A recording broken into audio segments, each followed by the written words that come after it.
If you've heard someone talk about Roth conversions, 2020 could be the year for you to take advantage of that. But there's a few pitfalls, and we're going to talk through those today. Stick with us.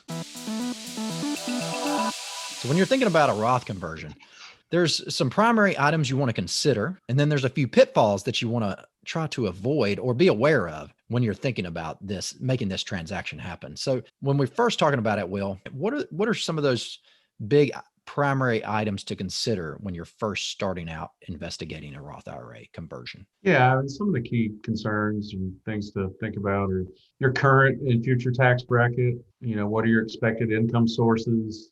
Types and in the amounts that you have in different investment accounts, the time you have left until your withdrawals are needed, and your comfort level with investment risk. Yeah, I mean, each of those areas can have multiple levers or effects on your situation. And I guess we should back up too and talk about the difference between a Roth conversion and a Roth contribution. Yeah, they sound very similar, conversion, contribution, but a contribution, you have to have earnings, self-employment or wages to be eligible to fund a Roth contribution. Now, conversion, there's no requirement for earnings or age requirements. Anybody can convert as long as you have funds in a qualified retirement account that can be converted to a Roth.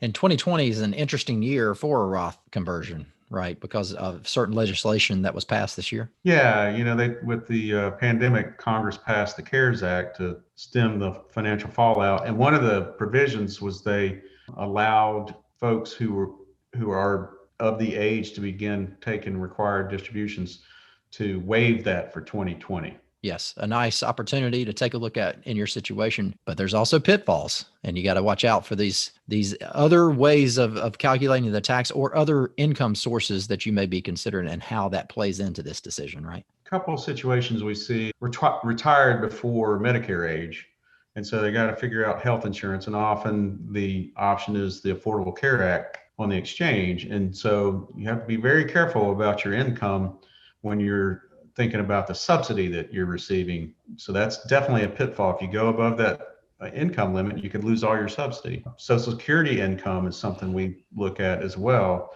in that there's a kind of hidden tax. When you start bringing in extra taxable income, it also starts pulling Social Security income to be taxed as well. So that's something that to be considered. And then finally, Medicare premiums. You need to watch your adjusted gross income, because if you go above a certain threshold of income, you could wind up paying a good bit more in Medicare premiums the next year. Yeah, for those 65 and older, certainly something to watch for if you're considering that.